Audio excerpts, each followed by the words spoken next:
Soraya, it's Jeff. Hey. How's it going? All good. So it's time for another podcast. Another chapter. Yes. So I don't know if we should spill the beans, but this is a podcast that we already started.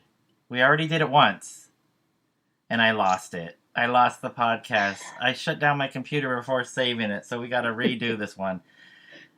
And quite the redo. Who are we meeting with this week? So we've got Ronnie Barnett back on the show, except he's not a co-host this time. He's in the firing line. Full grilling. Yes. He gets the full grilling. Yeah. Yes, he does. So we're talking about the Muffs' new album, No Holiday. And when we met with him before, I think we might have been late September. It probably was. It was early October. Early October. So the album wasn't even out yet. And we were talking about that. And there's been some big things that have happened since. Of course, we found out that we lost Kim and that she was struggling. So our questions were a little bit different then because that wasn't public knowledge. So this is going to be an entirely new discussion that we have this time rather than the last time. So yeah. But I think all of us can agree the album No Holiday was released on October the 18th. And, very cathartic timing because by the time the album was out, Kim Shattuck had passed away. And, I'm glad we have this album. Yes. And I'm glad the band went ahead and gave us this gift because it really is a gift. It really is. And, I'm ready to talk to Ronnie. Let's start this. All Kick right. the tires and start the fires. Let's do it. Hi, this is Soraya. And this is Jeff. Our podcast is called Paisley Stage Raspberry and Rhyme. A podcast where the two of us play music that we like and share anecdotes and background about the tunes. We hope you'll join our conversation. And without further ado, a grooviar. Let's get groovy. Bring in the next member of the KISS Army. Calling Sergeant Ronnie. Hello, coming in. Slowly happening. Hey. It is the one, the only, Sorry, the man, the myth, Ronnie Barnett. Oh, wait, I got to turn the video on. Hang on. Oh, no, it says no video. Oh, wait. Things are changing. I know there's a little mark through the video part, so. And you I can see you guys, but you can't see me. All right. This is better. This is better. For who? For everyone. So we do see a picture of you, but you're very still. Extremely still. Yeah, that's my profile photo. Okay. Yeah. I thought you were just... Cindy's Diner. Oh, very nice. All rocks. Yeah. Very nice. I thought you were just holding a pose. Yeah. Well, I generally am. Nice. As you see. That's one of my, strong suits. Well, thank you so much for getting up so early for us. I know this is not rock and roll time. I mean, no. There's only one 10:30 for rock and rollers, and that's a PM, not an AM. There's no such thing as... That's true. I'm up, though. I'm up. I'm here. Thank you. Well, for our listeners, as you probably know, today we're talking to Ronnie Barnett. And Ronnie's been on the show before, but never in the firing line. So this is the first time that we get to drill Mr. Ronnie. And Jesus. And take it easy, Jeff. Yeah. So we do want to talk a little bit about some early Muff stuff, but our focus is going to be on... Our questions will be about your new album, No Holiday, that came out on Omnivore Records on October 18th. So we just wanted to welcome you back on the show, Ronnie. Thanks, you guys. Thanks for having me. And it's weird to be on this side of the microphone, but I'm happy to be here. Thanks for asking. All right, Ronnie. So before we start talking about No Holiday, just a quick overview. Almost 30-year career of the Muffs. You've mentioned to us before, and probably to others as well, that you weren't supposed to be a musician, but rather a music journalist. So how does this turn from music journalism to musician happen? Well, how it happened was, I guess I had a slight background. I was in a couple of bands in high school. I was in a band with my government teacher and his brother. They're the ones who kind of like made me a musician. I give them full credit. Greg and Wayne Byers, I'll name them by name. I met my government teacher in a record store when I was about to enter my sophomore year in high school. I had my father give me a bass. That's unusual too for a kid to ask for a bass. You know, kids get guitars and drums. No one asked for a bass. But I used to hang out at that same record store with the manager, and he played bass. And I should say I grew up in Houston, Texas too. So, and he was, you know, influenced by things like ZZ Top and blues things. And I asked for a bass, and my father gave me a Fender Precision in 1978. Wow. And it's the same bass I played through my whole career. That's insane. We can get to that later. But anyway, yeah, so I played in bands in high school, and it kind of put it down and fell into writing. I started working for the local Houston weekly paper. It was called Public News.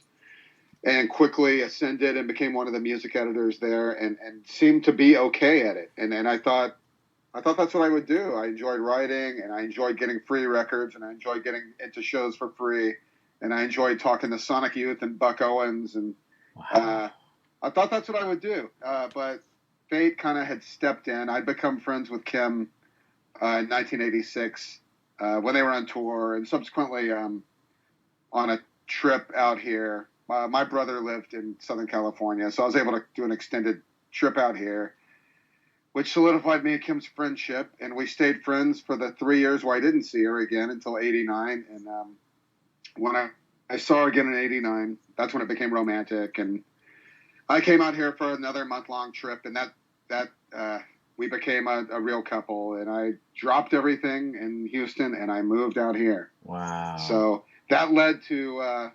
you know, a year and a half after that, kind of falling into my girlfriend's band. I picked up the bass again, yeah, and she had a bunch of songs, and she quit the Pandoras suddenly, and we were practicing. Literally within a month, we were practicing and had formed the Muffs. So, wow, yeah, I fell back into it. Nice. You must have been irresistible when you came back after those 3 years. Well, you know, obvious. Come on. Still are. You can see me. Well, you can't see me on the screen, but yeah, even today. Even early, and I can't take the magnetisms. That's why it's better no video. We can't, man. We can't handle it. But I agree. Irresistible. Yeah. So yeah, that's how it happened. And our band started doing. We ascended super quick. We started. You know, we played our first 3 gigs in quick succession, and that led to just steady work. And we were talking to Warner Brothers 8 months later. Wow. So, yeah. That is quick. That is so quick. Yeah. You know, I don't know. We were embraced quickly, and yeah. Nice. I mean, the energy is there and the songs are there, so it makes sense to me. I mean, if you see some of those early performances or any of the performances that you guys did, it's just so great to be in the audience and see what you guys do on stage. That was the times of you know, grunge and everything, and yeah, we had long hair and we used to throw our instruments around, and some members of the band would get hit with instruments. That's me. But the melodies too. The melodies were there. They're so catchy. Kim's melodies. Oh yeah. We were really loud and fuzzy then, but yeah, we still had songs and still played some of those songs till the very end. Yeah. So some of that material's dated, though. I will give you that, in my opinion. Okay. But you know, how could it not be, right? 30 years ago almost. Right. So. I'm glad that you had mentioned the Pandoras a little while ago. I was reluctant about bringing them up because I know that Kim had different opinions about that. But I did want to make a little tie between the Muffs and our primary focus, which is the Paisley Underground. And I think the Pandora is kind of the tie that ties us together. So Kim, that 60s scene that they were involved in was around. It was kind of hand in hand with the Paisley scene at the same time. And then they did Rock Hard. Not my favorite. So I'm glad that she decided to start a whole new project, and Ronnie holding down the low end on that Fender Precision. And then here comes the Muffs. So at the beginning, it was the two of you, and you had Melanie and Chris Crass in the band. We did. When we formed, we actually asked Roy to be our drummer before we found Chris Crass. And at the time, here's another 60s band. Roy was drumming in the Fuzz Tones at the time. And he also had just had his first child and was going through some things. And to be honest, and Roy will tell you this too, the offer of a band at that time of two ex-Pandoras and one of their boyfriends on bass was not the most promising offer. Yeah. And as Roy puts it, we went on to be a great band, and he never even played a gig with the Fuzz Tones. So oh wow. So and Roy actually turned us on to Chris Crass. Roy was managing a Music Plus, the one on Sunset by the 101 at the time. Oh, okay. The one on the other side of the freeway. And Chris worked for him, and Roy was actually borrowing Chris's drums and all this, and Roy suggested Chris to us, and we met Chris, and Chris, we hit it off with Chris right away. We went on to learn that Chris could be a little difficult, but Roy's actually responsible for Chris, and Melanie was our best friend at the time too, so that was a given. She picked up the guitar because she played keyboards in the Pandora, so she picked up the guitar, and I think Kim helped her out, taught her to play a few chords, and so it was very organic. It was not. There was no difficulty forming our band. Looking back, there was no looking in the recycler and trying out people and all that. Though I gotta say, while Kim was still in the Pandoras, there is a lost person out there. His name was Murdoch. Me and Kim went and played with him in Garden Grove. I don't know where he is. I wouldn't know him if I saw him. I don't know if Murdoch was his first or last name, but me and Kim went and played with him in his house, and obviously it didn't work out. But that just shows that Kim had aspirations to have her own band even before she quit the Pandoras. Oh wow! Especially after it went metal. She was not into that direction, even though she did dress the part. I gotta say, during that era, she did. Wow. But songs that sounded like Def Leppard and stuff she was not into that. So yeah. I'm glad she made a quick turn. Me too. And the Pandora's rep at that had what was rock bottom at that time. Not to play off Rock Hard. But they were not playing to many people. They lost their 60s audience. They didn't really gain the hard rock audience. And to be honest, it was a hurdle. Our first year, the ex-Pandoras thing was not in our favor at that time. And a year later, we surpassed the Pandoras and really didn't hear the word Pandoras for the rest of our career until Kim kind of reformed that lineup. 7 years ago or whenever it was. Right, yeah. So Ronnie, because you had been friends with Kim for a while before the Muffs originates, did she always have that idea? I want to have my own band. I know what the vision is. I know what I want the sound to be. Or was she pretty committed to the Pandoras, thinking this is a style that I like and I think it can go far? Yeah, no, she always, because I guess I should say this for people who don't know, the Pandoras, all the songs were written by their leader, Paula Pierce. So Kim had no input into that, and she always wrote songs, and and always wanted to have her own band. So I think her eye was kind of always on that. And you know, I'm always been a guy kind of resistant to change. So I was the guy like, well, you can't, you know, you got to stay in the Pandoras. You know, what do you can't just start fresh and have your own band. But she was always like, no, I'm gonna have my own band one day. And yeah, she always wanted to play her own songs. You know, and she started writing them because she wasn't hearing enough songs that she liked out there. So that inspired her to write songs the way she wrote songs. That's perfect. I want to talk about these first series of singles. So the Muffs they first released the single Guilty, in 1991 on Ogogo, an Australian label. Is that right? That's right. But it's actually our second single. But it's a little convoluted. But I'll get to that after you. Okay. So let me walk through, and then you can correct our history.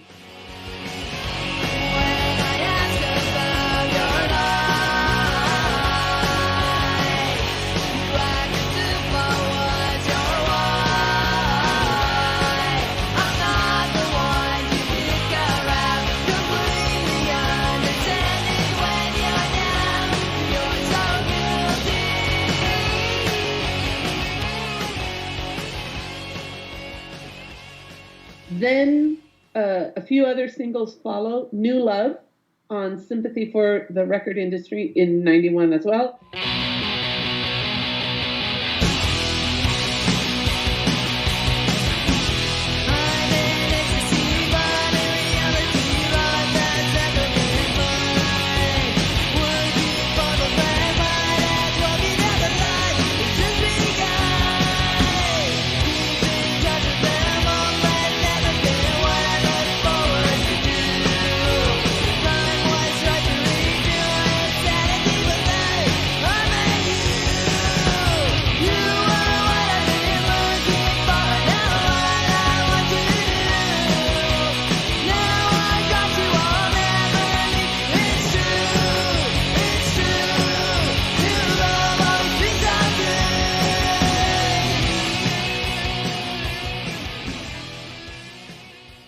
I Need You on Sub Pop in 92.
And Big Mouth on Sympathy for the Record Industry in 93.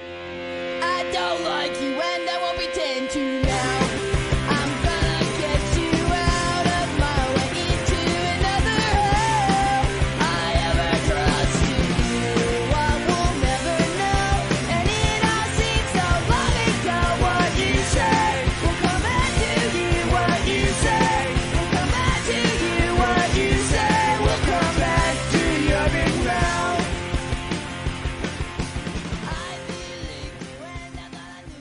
So help us get the order right. Yeah, okay. So actually the first two singles, the New Love and the Guilty single, were recorded all at the same time. So we recorded all 5 of those songs in the same session. And the Sympathy one came out a little ahead of the one on A Go-Go. Okay.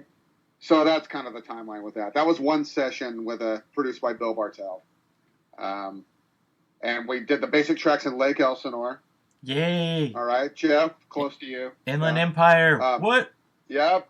And then we finish it off in Fontana. I know. That's wow. Oh, Yes, I know. Well, Bill, that was Bill's neck of the woods, if you will.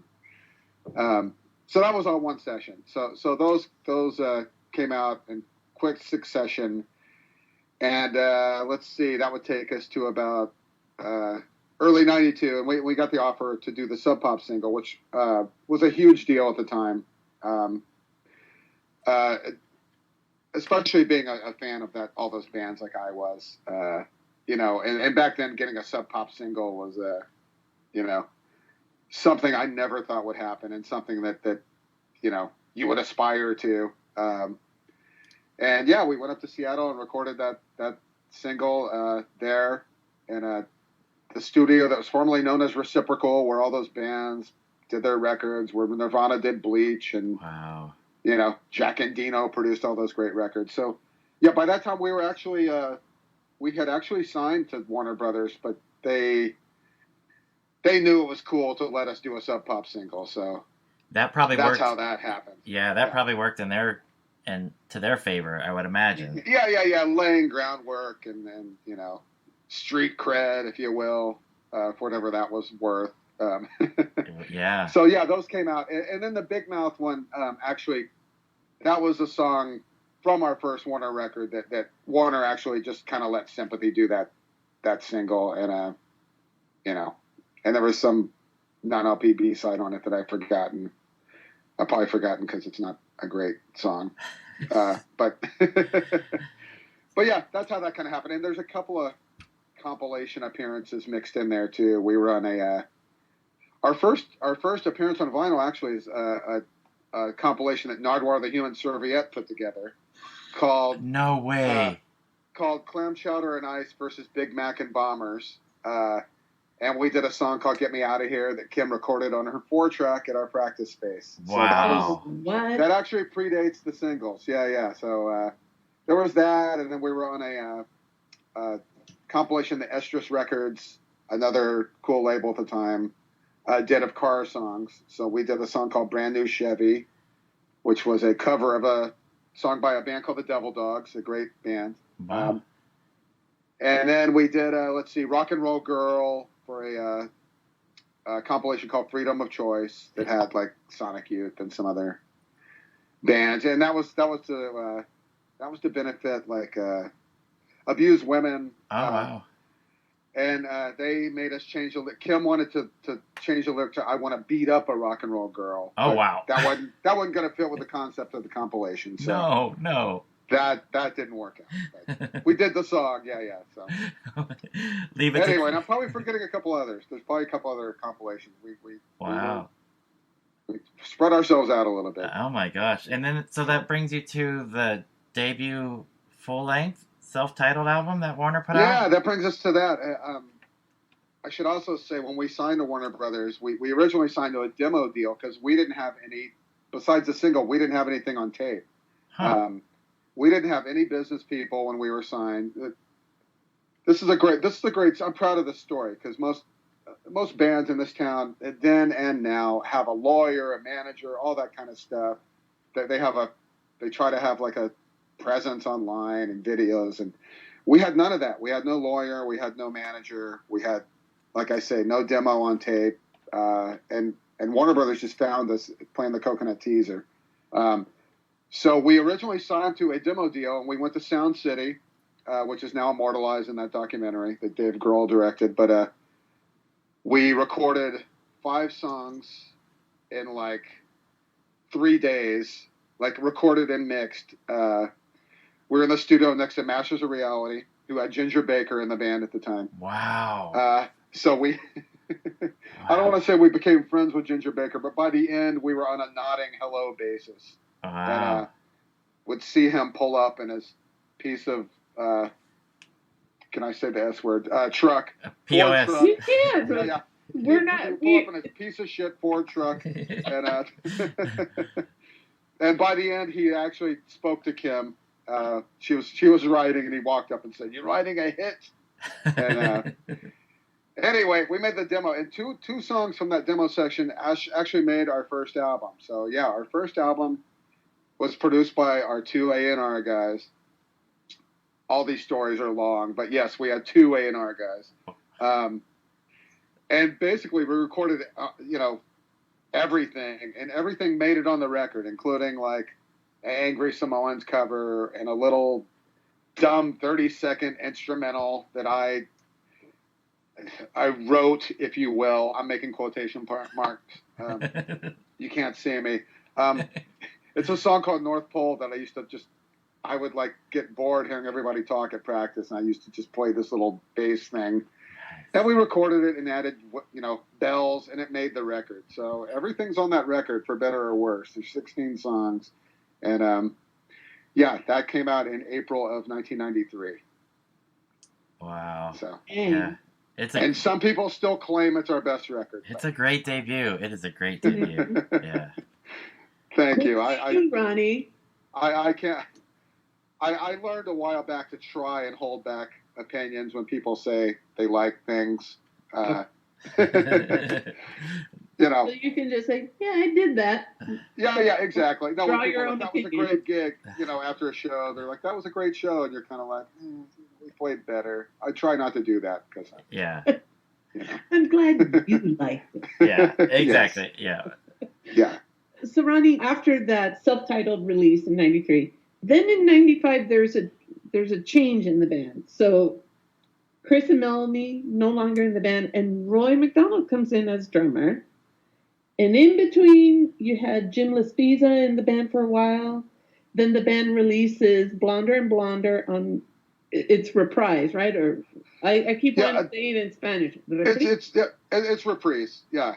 Reprise, and records the cover of Kim Wilde's Kids in America for the Clueless soundtrack. The Muffs earn a gold record for being part of the soundtrack. And we want to know the story, or we want you to share the story about your gold record. Okay. Let me clarify all that. Please. As quick as I can. Because that's a lot that happened, actually, in that yeah. period. So we, Chris quit. We did an initial tour when the album came out, opening for the Goo Goo Dolls, who were still a rock band at the time. That was the end of that, though. So after that tour, and Chris was a difficult character. I alluded to that before. We were. I've said this before, but it's a good way to put it. Chris was almost out of the band the time he was in the band. Okay, so he had his flare-ups. We didn't see things the same way. So he again blew up and was upset about something. And this was about 10 days before we were going on a follow-up tour that was kind of a co-headlining tour with a band called The Digits. 10 days before we went on tour, he blew up on the phone with Kim and said, I quit. And this time we didn't try to get him back. And we actually, our friend Brian Kehoe knew Jim Laspiza, and we met Jim and hit it off as people and as musically, and went on the road. It's incredible to me now. We didn't know Jim 10 days before going on the road with him. It's incredible in all ways that he was able to do it. Wow. Yeah. And that we found him, that we didn't cancel anything. And, and Jim, has been, one of my best friends ever since. But so we did a couple of tours with Jim, the rest of the cycle of that record. And started to work up songs, and Kim just kind of wanted a more, to put it simply, and people put it like this, Kim kind of wanted more of a Keith Moon more than kind of a Ringo. And Jim is a great musician, and that's been proven. And, I'm so glad that we remained friends. It was really difficult for me being so close to Jim for the band to have made that decision. So that happened. And so we were briefly a four-piece with Kim, Melanie, me, and Roy. And as we always did, we did a little tour, kind of working in the Blonder songs. Did a tour up the West Coast. And at that point, it kind of became clear that there were some issues with Melanie and Rob Cavallo, our A&R guy and our producer, actually kind of said, "Look, this isn't going to work out recording wise." And basically, that's how it went down. We had a meeting with Melanie. We were booked to go in the studio, and it was about a week before. And basically, we had a meeting where it was said that Kim was going to play all the guitars on the record, and Melanie, rightly so, got upset and walked out of the meeting. And we didn't speak for 17 years, whatever it was. Wow. After that. So. That's how that worked out, and we knew, we knew we could make the record as a 3-piece, but we did think we were going to replace her. We never thought we were a 3-piece now. But what happened was we got an offer to open for our friends Green Day at the Palladium, and we're like, we can't turn that down. So we did a gig just at Hell's Gate, which was on Yucca and Cahuenga. As a 3-piece, kind of unannounced, and then did this Palladium gig, and then we're immediately like, wow, this is kind of cool playing as a 3-piece. Nice. You miss a second guitar in spots, but it is more rockin' in a way. It's hard to explain, but there is something special about being a 3-piece. So that's how we became a 3-piece. Wow. And so in the wake up, so we made Blonder and Blonder, and God, again, there's long stories with all this, but we switched to Reprise because after our first record, Green Day, our A&R guy, Rob, signed Green Day. And Green Day signed because, they were fans of our record. They liked Rob. I'll say when they signed, they took our A&R guy, our producer, our manager, our booking agent. They took all of our people and made Dookie, and it was a huge hit. So that's why we switched from Warner Bros. To Reprise. Wow. It's the same label, but all the same people that work Green Day were going to work our next record. So that's why we switched over. So where are we? Okay, that came out. We're on the road. We get the offer to do a song for Clueless from Amy Heckerling, who I'd always wanted to work with ever since she made Fast Times at Ridgemont High. Yes. Sorry, pause for laughter. Yes. And she gave us the choice of recording Kids in America or All by Myself by Eric Carmen. I love that song, but it wasn't going to sound good with the Muffs doing it. So so we picked Kids in America, and we had to record it on the road. Rob flew out to New York, and we recorded it in Electric Lady Studios. No way. The studio Jimi Hendrix built. Yep. And so we recorded it, on the road. And that song came out, and Clueless was a big hit. It did go gold, but I'll say, okay, so that story, okay, at the time, and look, that song was almost, I guess it's our biggest hit, if you will, even though it was never a single. And it was never a single because the soundtrack was on Capitol, and we were in Reprise, and the labels couldn't work it out. You know, I don't want to bring up the government, but it was like, they could not work hand in hand, even though it would benefit both of them mutually to have worked it out. So, we are the first song on the soundtrack, and we open the movie. So I feel like we're the theme of the film. But the album went gold, and over the years, with our various managers, I always leaned on them. Like, can you get us the gold record? I just want a gold record award. Yes. I just want to own this. And it never worked out. Whether they tried and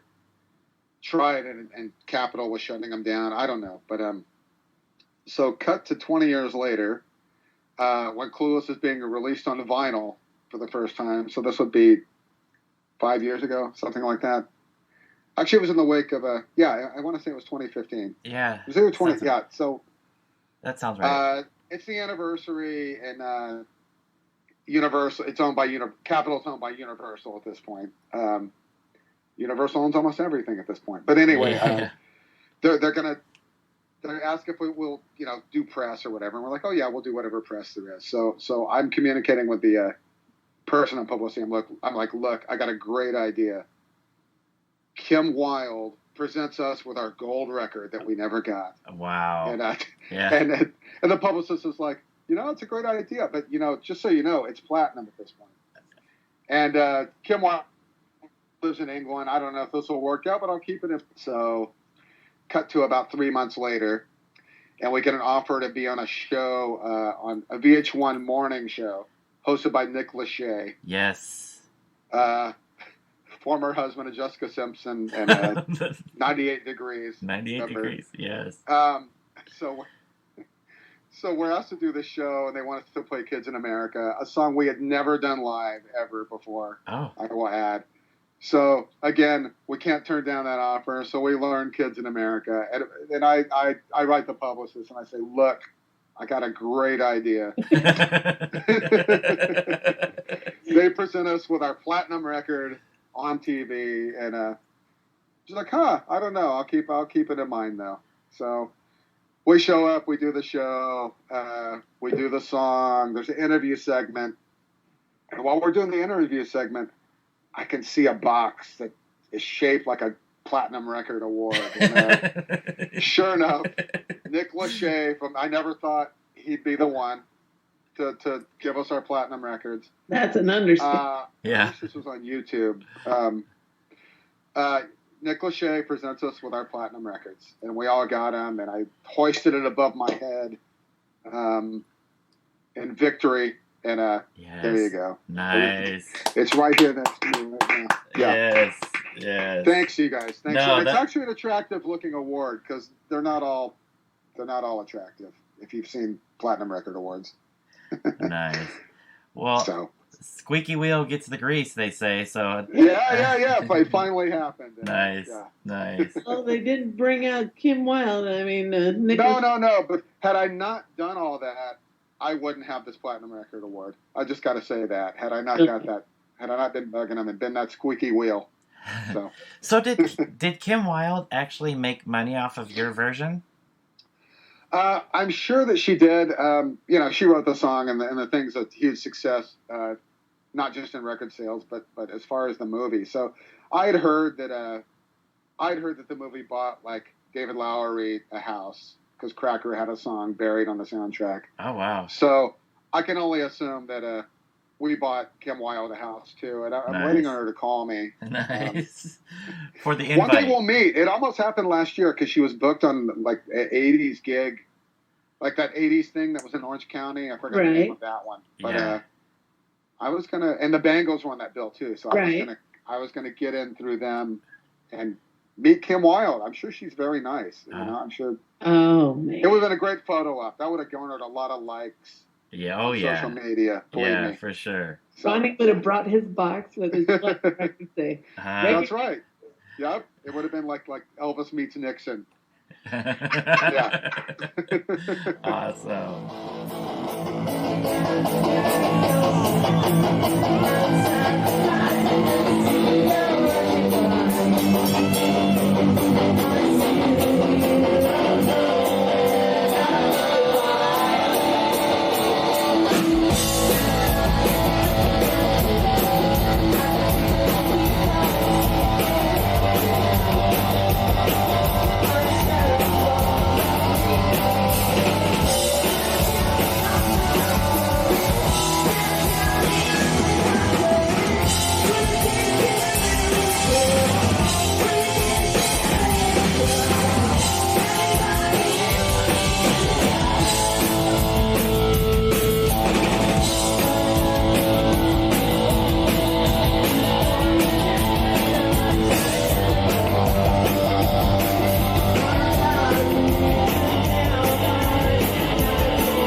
wanted to cover the period of time from 97 to 2004. The Muffs released Happy Birthday to Me in 97 on Reprise, right? And then Alert Today, Alive Tomorrow, in 99 on Honest Don's, and then Really, Really Happy in 04, back to Sympathy for the Record Industry. And then you guys took a break from recording in the studio, I guess, until 2014 when Whoop-De-Doo came out on Burger Records. But you guys were still playing live, I imagine, during that period of time. And if I'm not mistaken, Whoop-De-Doo may be seeing a reissue. Is that right? Yes. Again, I like doing this. I like you breaking down these large chunks and then me trying to fill in all these gaps. So yeah. No. I can do this. This is a good succinct way of doing this. So yeah, 97 is when our third and last Reprise, major label record came out. Happy Birthday to Me, which is our favorite record, by the way. It's a great one. But that came out, and we knew about them. Actually, we knew before the record came out that we were going to get dropped. That was just that era, and look, I have nothing bad to say about our major label years. They let us do, for better or worse, we did what we wanted to do. Could we have did what they wanted us to do a little bit more? Maybe, but the work stands for itself. The records don't sound dated, besides some of the stuff on the first album. Those records have never gone out of print. I'm really proud of that, because stuff from that era, our peers of that era, all their records went out of print really quick. Things like Mudhoney and Babes in Toyland.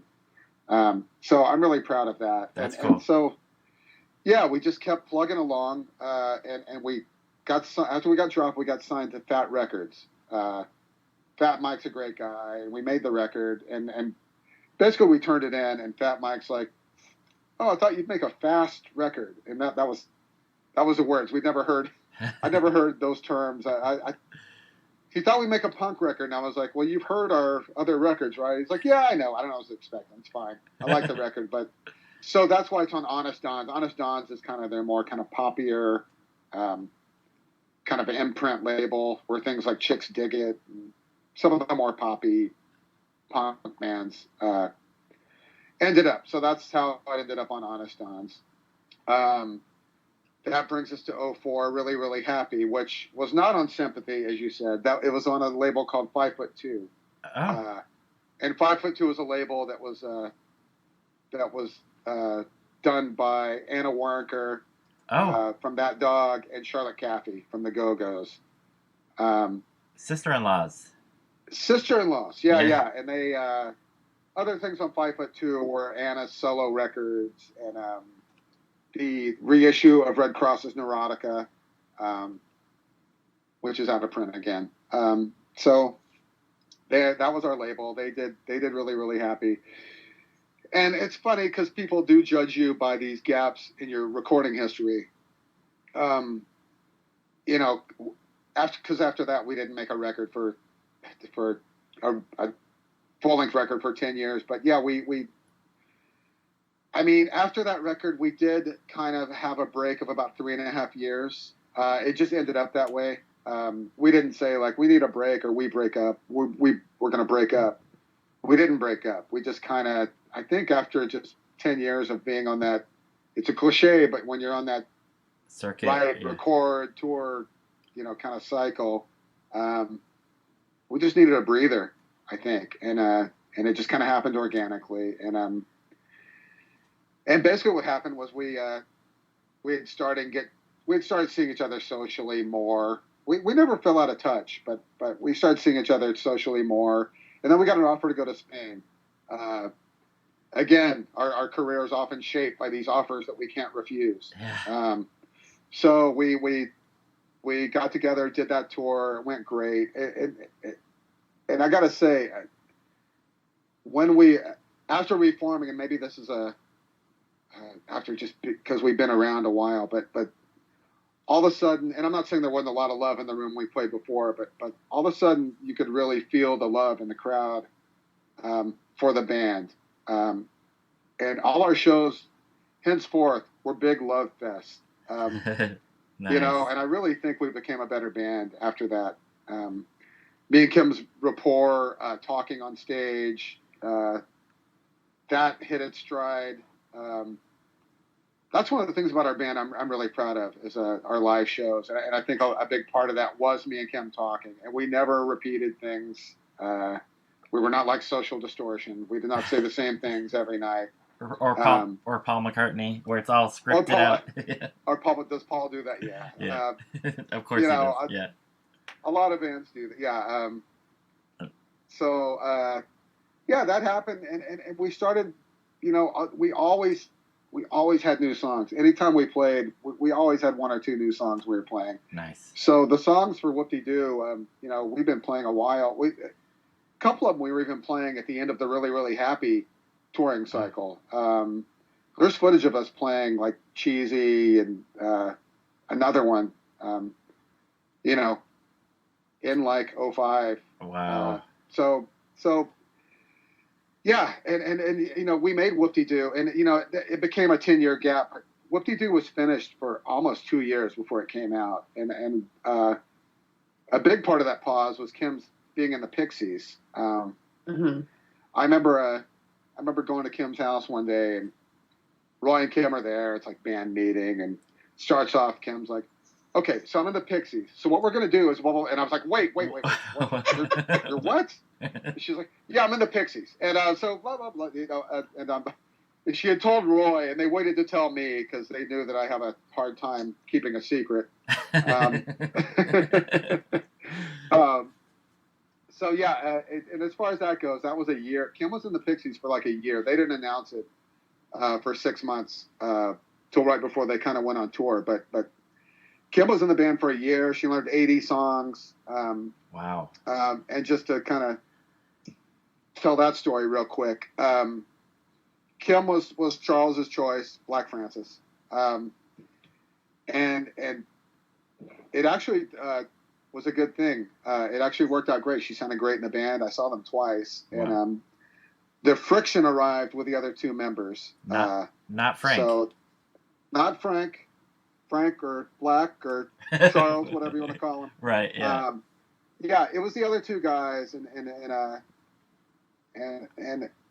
basically, there's a story where maybe I won't out him, but one of the other members had a meeting with one of the roadies and said she's been in the band 28, or I've been in the band 28 years, and she's getting more attention than me. So that kind of breaks down why she's not in the band. It was not about stage diving or whatever. I've heard that story. Yeah. So anyway, so as soon as that ended, I mean, we were kind of trying to plan when to put out Whoop-De-Doo before we knew she wasn't going to be in the Pixies anymore, and looking for a window to put it out and kind of do some Muffs work. But before she was out of the band, they gave her an itinerary for the whole next year, and I remember her saying like, I don't know how I'm going to do this, because she did have fun playing the gigs, but it wasn't as much fun being on tour, if you will, even though she was flying first class and staying in 5-star hotels. The camaraderie was not there. She posted a video, I remember, of her going to an airport with them, and it was complete silence for like a full minute. And I remember commenting like, that's very different than our van. Wow. And I remember Kim saying like, yeah, it's because you're not in it, Ronnie, because I have a big mouth. But anyway, I don't want to say she was bummed to kind of be fired. No one likes to be fired, but she was kind of relieved in a way too. And so, yeah, Whoop-De-Doo, we'd met up with the Burger guys. I'd met Lee years before on a double date. And it was Lee and it was me and this girl I was dating and her friend who was dating Lee. And at this double date, it was like if I remember right, it was like a Valentine's Day thing. Oh, wow. Me and Lee hit it off more than our respective dates on this date. So very romantic, very romantic. Yeah. And Lee will tell you the same thing. So in the meantime, yeah, Lee and Sean had started Burger, and Burger had blown up, and it just seemed like a really everything in our career there's been very little work involved. Everything just kind of, it's kind of like we were going down a river and it just kind of took us this way and that way, and everything was just how it was meant to be. So yeah, we ended up on Burger, and they put out Whoop-De-Doo, and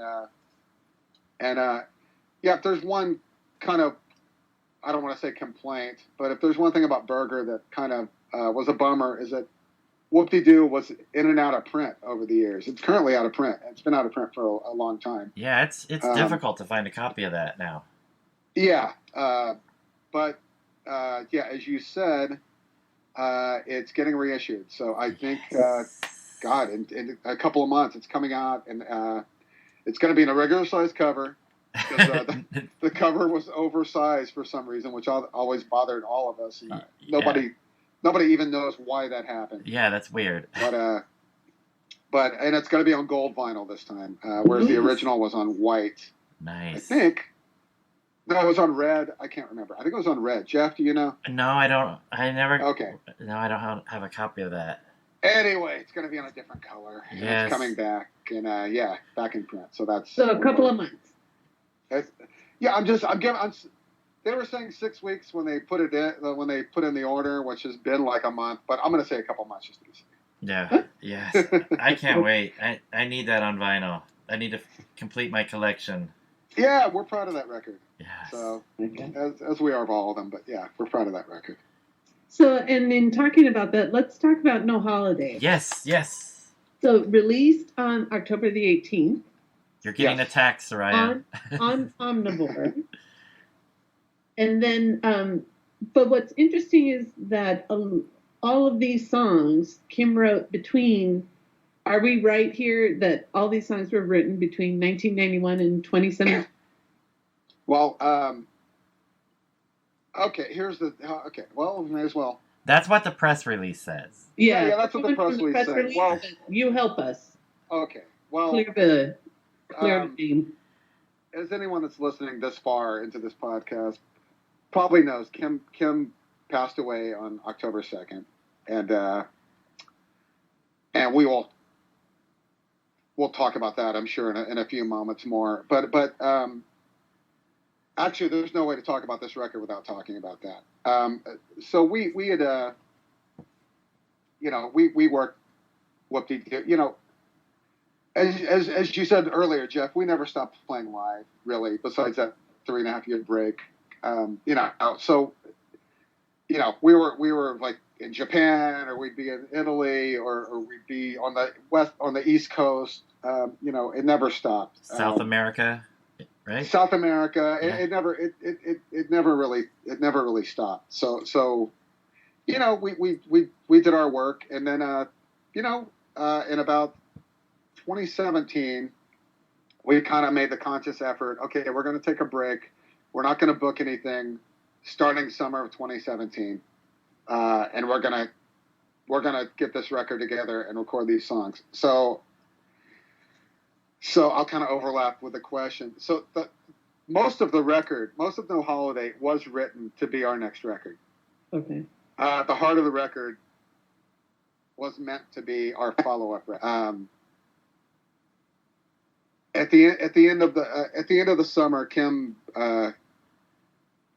was having trouble gripping with her left hand, and she went to the doctor and was getting diagnosed with this or that, and I was very worried, but she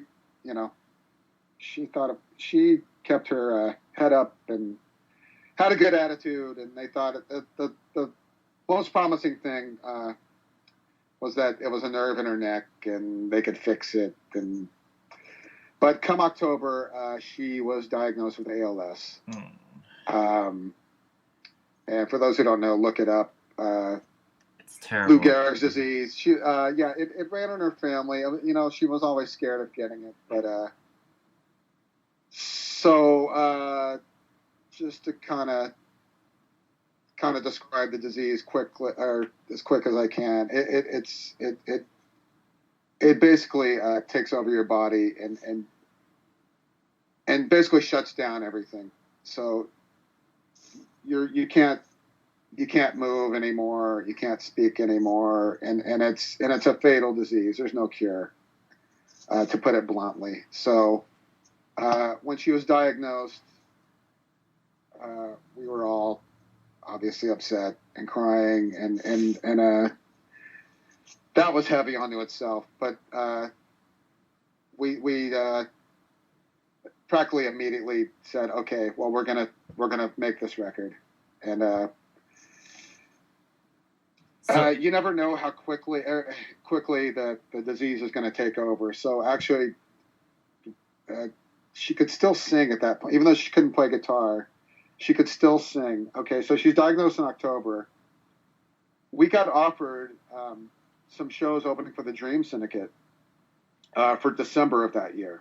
And Kim's like, yeah, we can do this. We'll get our friend Adam to play guitar, and I'll just sing. And so we booked these shows at the El Rey in San Francisco, opening for the Dream Syndicate.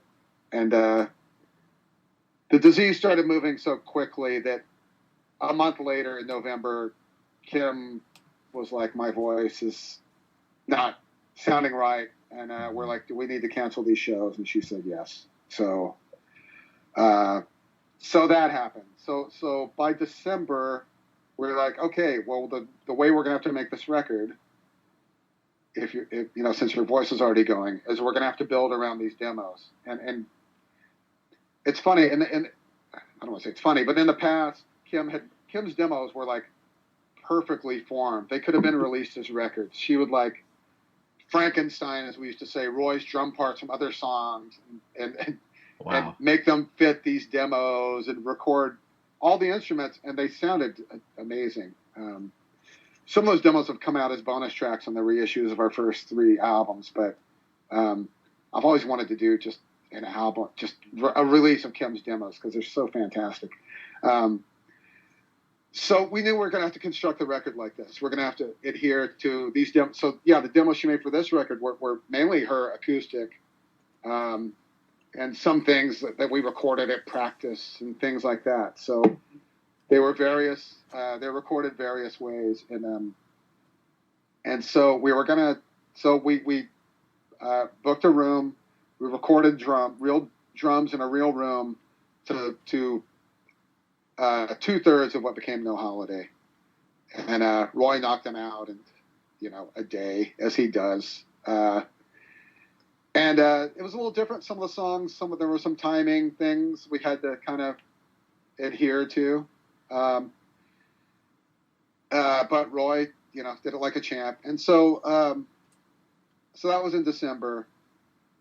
And I remember, I'm so glad I had this time now. There was like an hour and a half where everyone else went to eat, and me and Kim were alone. And, she could still talk at that point, though she was slurry. She could still walk, though she needed help getting upstairs and stuff at that point. And I remember her telling me, I'm going to have a feeding tube and this and that. And her husband, Kevin, that day had told me, like, this is a sweet story in a way.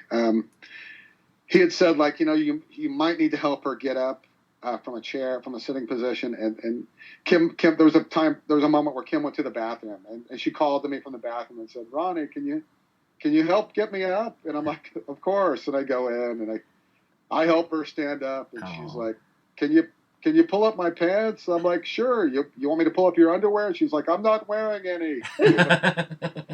Just like same old Kim, as I said, and then I help her and everything. And so I'm so glad we had that moment to actually just talk and wow. So by April, the disease had taken over, and she couldn't move or speak, and she did have the feeding tube by that time. So at that point we had the drums in the can. So then it was like overdub time. So I did all the bass, and then our friend Adam Sherry came in and overdubbed some guitar. We needed some guitar here and there, but we kept as much of Kim on this as possible. So we kept her guitar and obviously all her vocals. Kim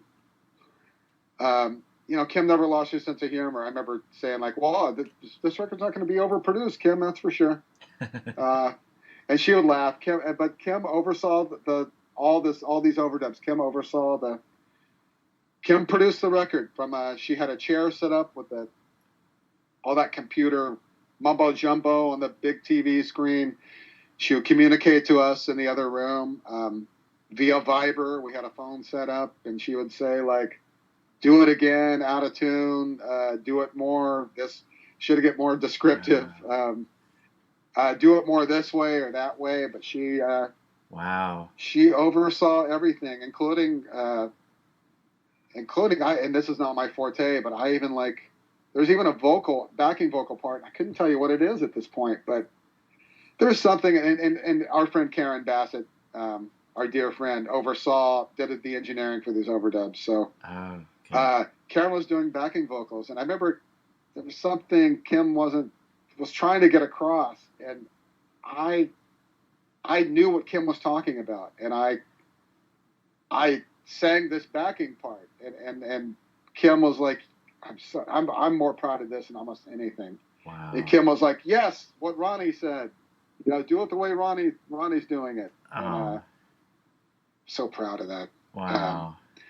But yeah, so that's how we constructed most of the record. Now the whole, we did have 3 songs that were left off Whoop-De-Doo, and they weren't left off Whoop-De-Doo for quality reasons. It was just the record was too long, and so like On My Own, and I'm not looking at the record right now. There's 4 songs that were fully produced and done. So that's why the record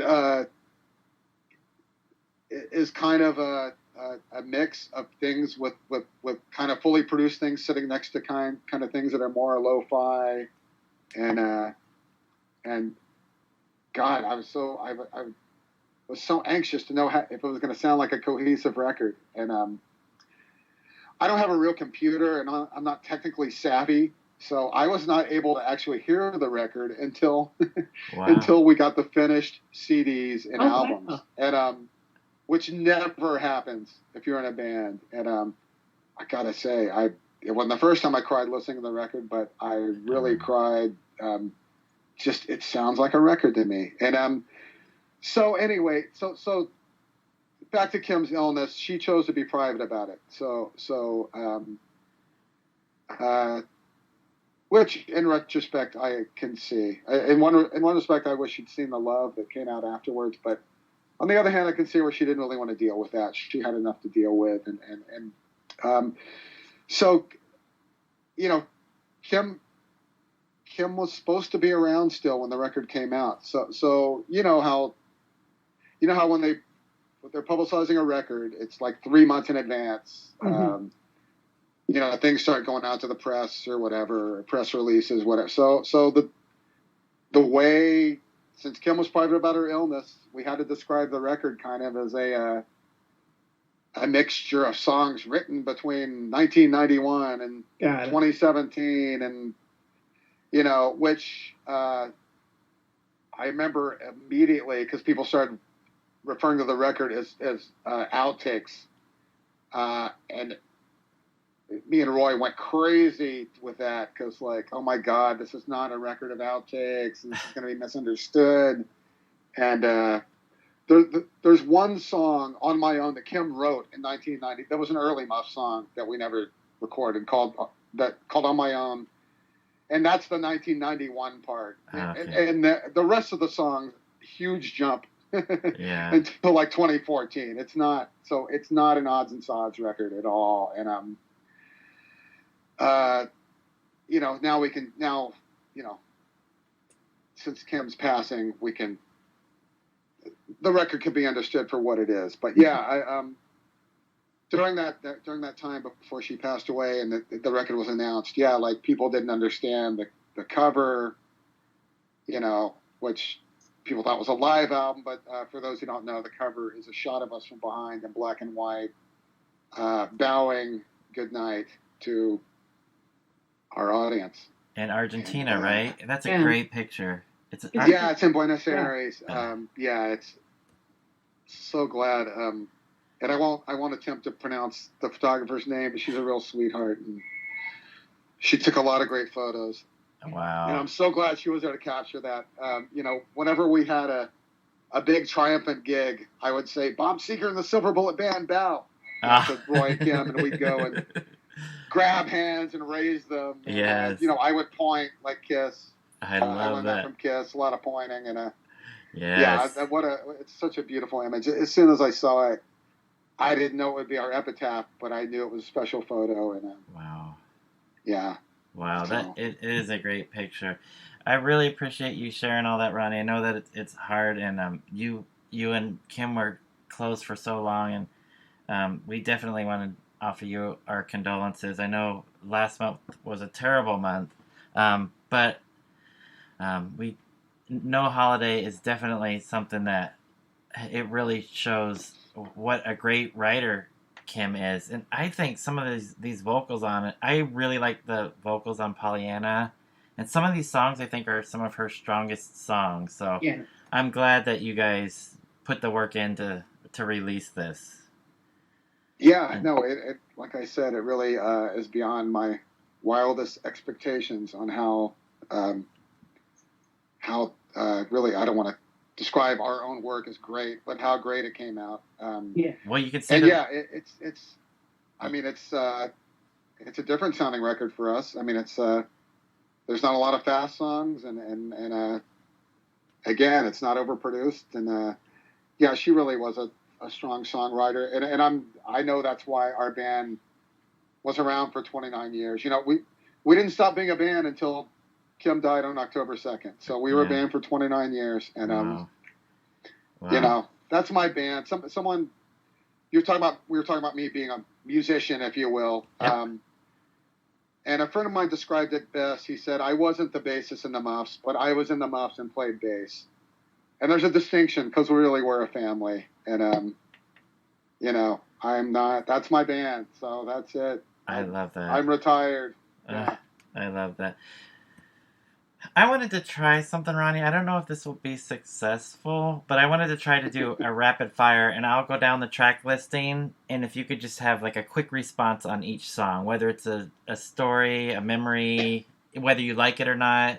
Maybe you have nothing for some of these songs, but I'll just run down and see what you think. I like this. It's kind of like the Sammy Hagar show. Yeah. When he does the rapid fire thing at the end. All right.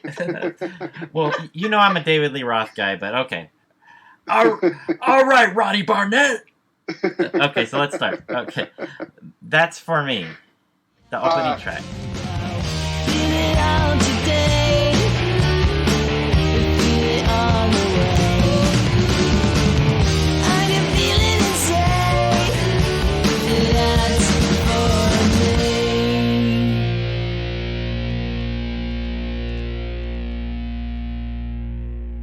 That's For Me was, to my recollection, was written to be. There was a while where we were trying to, we or Kim we were. There's a couple of songs she wrote as perspective, like theme songs for TV shows. Like we have a song called "Happening," that's a 30-second song that was written to be the theme song for the Clueless TV show. Oh. So That's For Me was either written for that or to be like a commercial. Oh, wow. Like, so that's why it's 30 seconds. Yeah, it's true. Hey, you wouldn't want it to be any longer. It's perfect. It's got everything. Perfect. It's got everything you need in there. It's perfect. And a great way to start off the record. It is. So next up, Down, Down, Down. Down, down, down, around and probably a little bit confused. And down, down, down, around and maybe you could see behind the scenes. Down, down, down. Down, Down, Down was that's a song we played for the last couple of years that we were performing. Yeah, a fast song.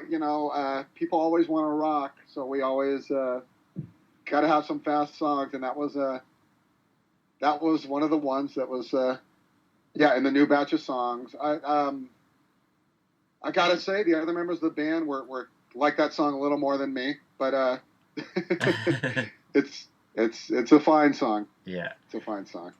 So up next is the title track, No Holiday. You're no holiday. Halloween could nothing, and now you're whoop-de-doo. I'm over it. Maybe I'm a trooper, but that will never do.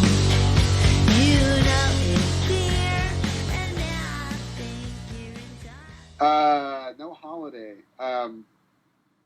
No Holiday is one of my favorites. And that's one of the that's one of the main. I forgot how somebody put it. Like there are songs that kind of are the big songs on records. You know, that kind of like your records are kind of built around, and not just because that ended up being the title track, but that song is just the arrangement and everything.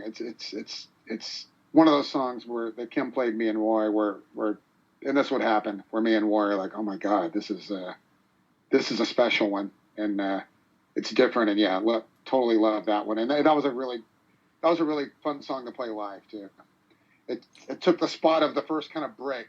Generally in a Muffs set, we kind of would hit you with a big blast of 4 songs, and then kind of take it down a notch, and that's the place that No Holiday held in the set there at the end. Wow. So why did that become the title track? Why is the album called No Holiday? It's hard to think of a title. Okay. That's all. That's the short answer. I remember early on, and I talk about how Kim, kept her sense of humor during her illness, but early on, when we were talking about making the record, a friend of ours said, "What's it going to be called?" And this is when Kim could still talk, but was slurry, and she's like, "That's all, folks." Oh. And so that's Kim's dark sense of humor, and that was kind of the working title. Wow. Wow. While we made the record, but wow. Yeah, we did bandy about some other things, but No Holiday became the record. But yeah, no great statement there. Just, nice. Yeah. Earth Below Me is up next. What do you think about another mistake? You throw it away. Earth Below Me is another one I can put in that category. It's a different song for us. Kim, I hope Kim is known for her pop songwriting, and because both of these songs really showcase that. A lot of people have a misconception that we're just merely a punk band, but a song like Earth Below Me shows that we are much more than a punk band, and it's a very sophisticated song, and yeah, just one of those Muff songs that have as a friend of ours put it at Kim's memorial, there's thousands of other songwriters that have the same few chords to work with, but there's only a few that can write multiple songs that are original, and that's one of them. Yes. Yeah, she's great at that. Yeah. Up next is the first single that you guys released from the album, or the first song that was released prior to the album even being released, and that's A Lovely Day Boohoo. I'm okay, you're insane. Go away and be strange. I know you can't be my hero. I don't know anyway why you can't keep me safe into the dark place I fear. A lonely day, I try to say. Thank you. Are there singles anymore? I don't know. I'm not sure. They're I don't emphasis know. tracks. Yeah. Yeah, that song. First off, I'll say that was Kim's favorite song on the record, and it might be mine too. I mean, that's just a beautiful song. As far as the boohoo added in the title, I don't know. I can't answer that. I've always been puzzled by that, but that's what she wanted to call it. But yeah, just just a gorgeous, beautiful song, and again, a real tearjerker in retrospect.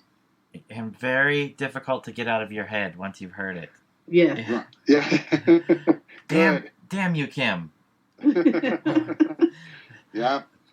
Late and Sorry is track number 6. More in trouble than I ever knew. What the heck I'm gonna do? I don't know what to do. I'm clearly ill. Oh yeah.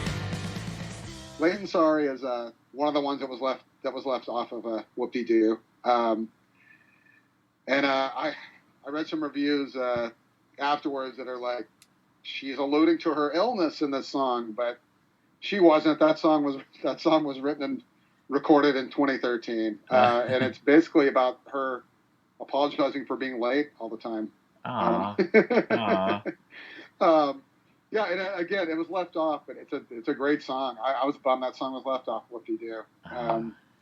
It's better than some that made the record. But yeah, Kim had some songs at the end that were she kind of full circle she kind of was apologizing for her past behavior. Wow.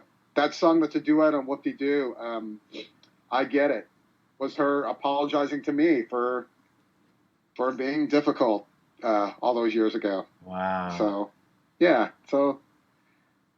that's what Late and Sorry is about. But it is eerie in retrospect, all those lines where she says, I'm clearly ill. But she was referring to her just being late all the time. Yeah. Just be more of her character than anything, right? Yeah. Exactly.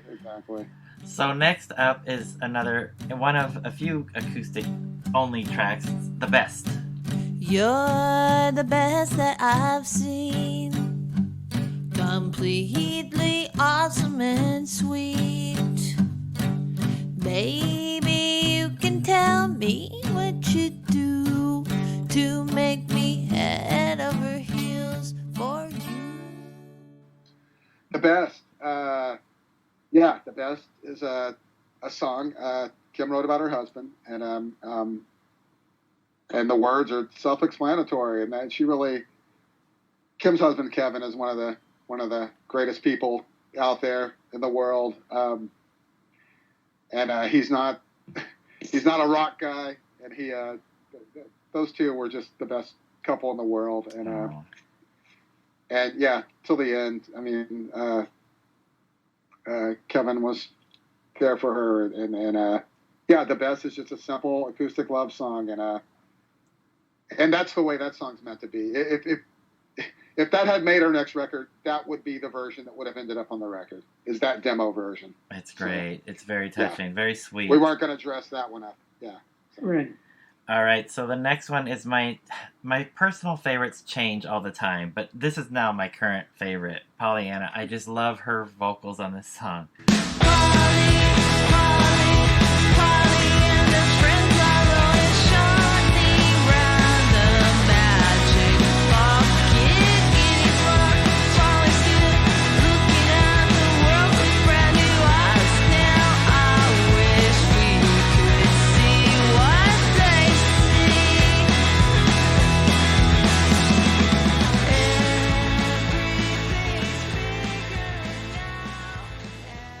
What do you have in your memory banks about this one? Pollyanna. I mean, I can't tell you much about the writing. This is one of the later songs, if not the latest song. Wow. The last song that she kind of did a demo. Or no, actually, sorry, there are more that we'll get to. But yeah, it's one of the later songs that she was writing. We're just again trying to. With all the kind of later records of ours, it always came to we need a couple more fast songs, and I think that was one of the later fast songs that she wrote, and that one's interesting in the fact that the demo was short, and we actually kind of constructed that one. We kind of doubled it up, and it works. Wow! Because it's got all the parts, but we had to repeat things, Mm-hmm. if you will. I don't want to give away the magic, But I love that one too. It's a great song, yeah. Yeah. Okay, up next, Sick of This Old World. Amazing in you. I'm do by your side. I just seem to be like quiet as you.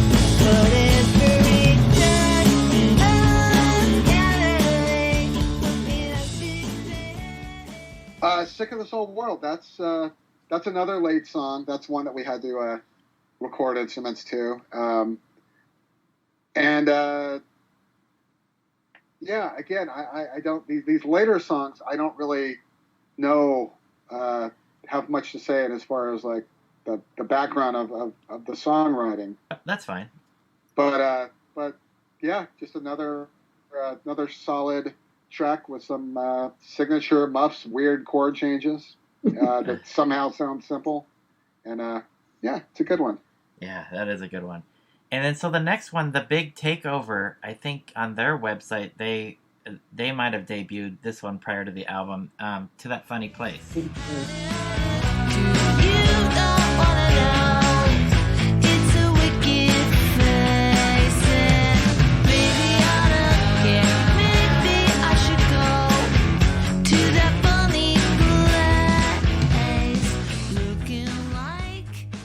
Oh yeah, To That Funny Place. This is my favorite song on the record. This has been my favorite new song since Kim presented it to us. We were playing this one for the last couple of years, and I guess this one was born out of a competition she had with our friend Hillary Burton. Oh. They had a songwriting competition where they had all these rules, like it's got to start with a chord that you don't hear anywhere else in the song, and it's got to have some kind of I don't know songwriting terminology, but it had all this kind of criteria, and Kim wrote this amazing song. Wow. It's just got wonderful chord changes, and God, when she presented that one, it's just like, oh my God, she still got it. I remember in my head, like, wow. And yeah, that's a main track for me. Had I sequenced the record, Kim sequenced the record, I would have put that one further up. But Okay. I'm not going to complain. Would have been a great track number 2. Yeah. I mean, it's just that song's got it all for me. Nice. Yeah. So that contest sounds both fun and challenging to be able to be restricted, right? Hard. Yeah. Yeah, no, it was hard. I'm not sure. Yeah. I'm not sure what Hillary came up with, but I'm sure. But what I'm learning, Ronnie, is that one, first of all, Kim was badass, but two, her musical brain, like it seems like she really kind of thrived on these challenges too. Of making sense of things that, maybe to somebody else don't make sense, but she's like, oh, okay, here, boom, boom, boom, boom, boom. Here's this song. And by the way, it's going to blow your brains. Like, boom. No, exactly. Like it was a challenge and she rose to it. And she, she would write in like spurts. She would write a whole bunch of songs, present like 3 or 4 at one time. That's how she wrote. But, incredible. Yeah, hey, whatever got her inspired, I'm all for it. Nice. Okay, so up next, You Talk and You Talk. I don't care anymore what you say. As I head out the door, you talk about it, and I don't mind, but I'll never meet it. And you don't appear to be sane, and I can't believe you never asked for my name. You Talk. Okay, again, another one that was supposed to be on Whoop-De-Doo. I was really heartbroken that one didn't make the record because that was going to be the closing track. Oh, wow. Yeah, and it's I love that one. And it's again, it's got kind of a weird. It's a good closing track. So it's kind of a weird tone about it. And it's not a sunny song. It's kind of a little uneasy. Kind of like when Prince would end his concerts. It'd leave you a little uneasy. I don't know how I worked Prince into this Muffs podcast, but there it is. Nice. You know, Yeah, so that one, that one was one of the ones that was fully finished and produced, and I was upset that one got kicked off. Whoop-de-doo, but I'm fine now. Nice. It saw the light of day on our last real record. So Nice. I'll throw my hat in the ring here, Jeff, and that's the song that this week is getting heavy rotation. Really, that's yours right You now. talk. Yeah. Nice. ah, Up All right, next, track 12. Happier Just Being With You. Everywhere I see you hanging around. Maybe they don't feel like talking now. That's the way they wanna play. Happier Just Being With You is that is a second song in the kind of the Kim writing about Kevin trilogy.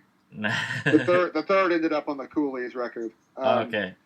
But another just simple love song to Kevin, and heartfelt and I love you, Kevin. I'll put my sentiment behind that too. Nice. All right. Up next was my initial favorite from first hearing it, and I still love it. Lucky Charm. And maybe once or maybe twice I look at you and you're so nice. You're my lucky charm. You should be in a movie. Lucky Charm. You know what? I think Lucky Charm is the one we had to double up. Now that I think about it, not Pollyanna. I could be. Roy will be able to tell us. Okay, well, one of these two songs is one of the ones we had to double up. Lucky Charm is one. I gotta say, I didn't hear it. This might have been the last one, or amongst. I think we'll get to Insane. I think that's actually one of the last ones she demoed. But Lucky Charm, again, another kind of fast one. Lucky Charm is one of my favorites on the record. Yeah, it's great. I gotta say, I didn't hear Lucky Charm until I was recording my bass overdubs for it. That's one of those last ones that Kim didn't even Wow. get to play for us before her sickness. Wow. So she probably. Now I wonder if Kim just kind of I just tossed this off. I don't know how good it is. Kim, in our history, Kim would put a song on the back burner because she didn't think it was that good. And there's some of our best songs. Wow. The most notorious one is one on Happy Birthday called That Awful Man. Oh. That was a song Kim, and we would always quote her. She'd be like, "I know when I write a stinker, and that's a stinker. That's a bad song." Yeah, I know. And then years later, she's like, "You guys are right. It's a good song." Yeah. We played that song all the time, even till the end. So Oh. it's really funny. So that's my guess. I think that's why I didn't hear Lucky Charm Oh. till the end. But That's great song. It is a great song. Okay, then On My Own, you've already mentioned. Look into my pretty face to see just why you're disgrace. I know I'm good enough and you can't catch me anymore. Now I'm on my own and I thought I'd never do it. She wrote it in 91. I will say that because of the good story, Kim, that's one of the first songs she wrote and played for her mother. And Kim's mother thought at the time, "Wow, I think you can actually, this is a fantastic song, and I think you actually might be able to make a career of this, Kim." Thanks, Mom. And I get the blame. Yeah, I get the blame for that song kind of not making it to the Muffs repertoire. But I think the reason it didn't was because back in our early rock and roll, grungy, playing the clubs days, it just we had enough pop songs. But it's a fine song. Yeah, and it's a good one. Yeah. Yes. Too Awake is up next. Out of toothpaste and no magazine.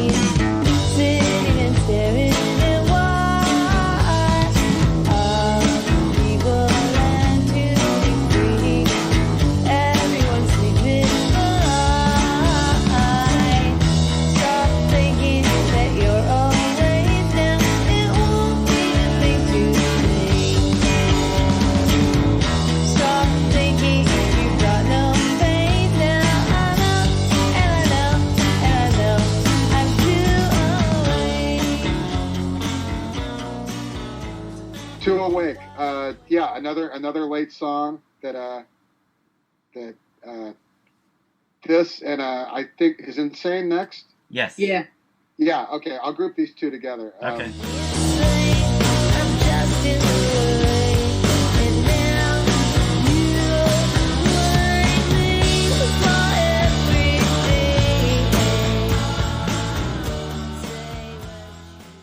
Because both of these are like possibly the last song she demoed. Oh, okay. Because they were super rough quality, and we had to really work to kind of make those sound full-fledged and like a record. Okay. But yeah, both these songs, weird chords, weird songs for kids, shows that she was like really like kind of flexing her muscles and then stretching out and writing some things that weren't usual. I don't want to say we had a formula in our band, but these were outside the box for her. And yeah, weird chords and timing and yeah, great songs. They sound like she's stretching herself on these to me. Absolutely. And it works though. It works. Absolutely. Yeah. She was, and yeah, they do work. I was quite, well, as always, I was always quite pleasantly surprised when I would hear Kim's songs. But yeah, they wonderful songs and very fitting to be on her last record. Nice.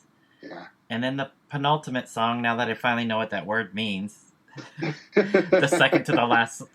So the kids have gone away.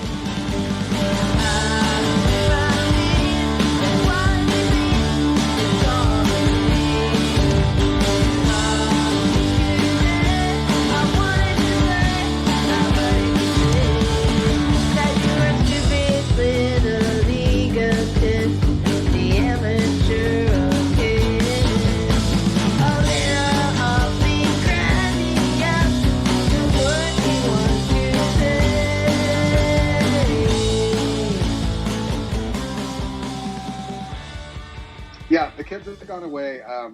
Was one Kim, for being as great a songwriter as she was, Kim would always, and she was serious too. She'd be like, "Ronnie, you should write songs," or "We should all write songs together." And and that wasn't going to work for many reasons. First off, I didn't have the gift. I think songwriting is something you either have or you don't. Yeah, I would agree. And I think that's proven clearly by almost everybody. Yeah. Both sides. You can take classes on song structure and all that kind of thing, but yeah, you either have it or you don't. Yeah. So, and I'd always say, like, Kim, the last thing anybody wants is to hear songs written by me. That. I want to hear that.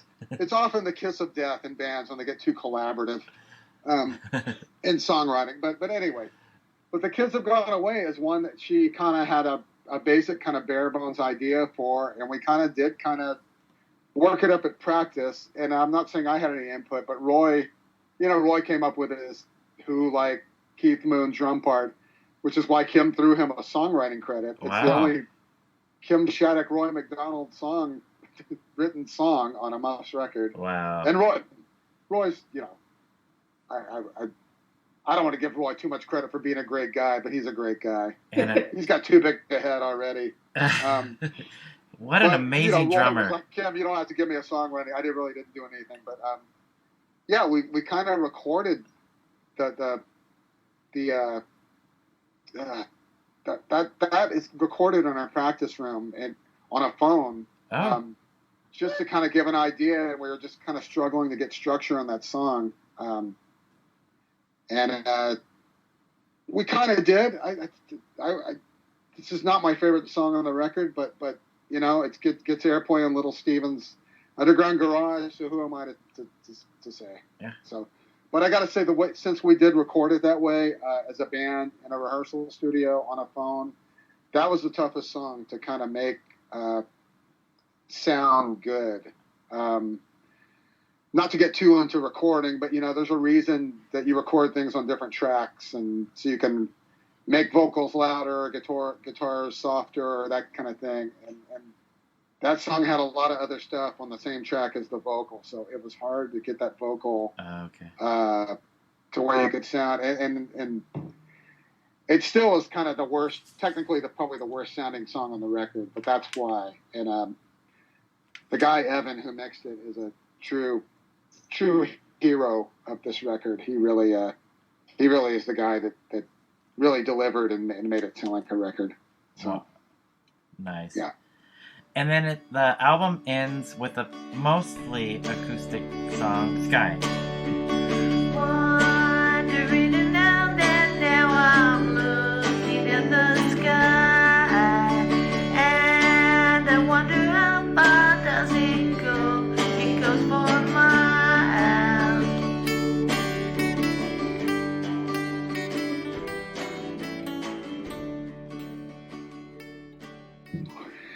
Yeah, this is the non-penultimate song. Yeah, well, there's 17 non-penultimate songs. Penultimate. How do I put that, Jeff? No, this is the last song of the record, and a couple of things to say about this. Kim played me and Roy this song, and she had written it. She was going to do a project of children's songs with her sister Kristen. Sister Kristen, not Sister Christian. You guys. I was just waiting for you to start singing. That's okay. By the way, that's the song that Julie's going to walk down the aisle to, Sister Christian, when we get married. Does she know this yet? Is she aware? She knows that she hates the idea of it, but I'm just putting that out there in public now. Oh my gosh, and please tell me that whole walking down the aisle will be just like it is in the video. The aisle will be. No, it's going to be more like Greg the scene in Greg Kinn's Jeopardy video. Oh gosh. Yeah. Please. With or without the skeleton. Live stream it so we can all see. Oh my God. I didn't mean to. Sky. I didn't mean to take us out of the record into my wedding. But yeah, the song Sky was written as a. Yeah, her and Kristen were going to do this project, and me and Roy said, nope, that song's going to be on the next Muffs record, and it's going to be just like that. Wow. And so it just had a feel about it, as you can tell. And again, people kind of look for clues on this record of her being ill, but all these songs are written before her illness, so there's no clues to that on any of the lyrics or anything. And the song, and it's very poignant. The album, our last album, and Kim's last kind of recorded thing, being this really sweet, ethereal sounding song called Sky. And it recently came out that we actually played this live in 2015 at the Echoplex, and it was a band arrangement.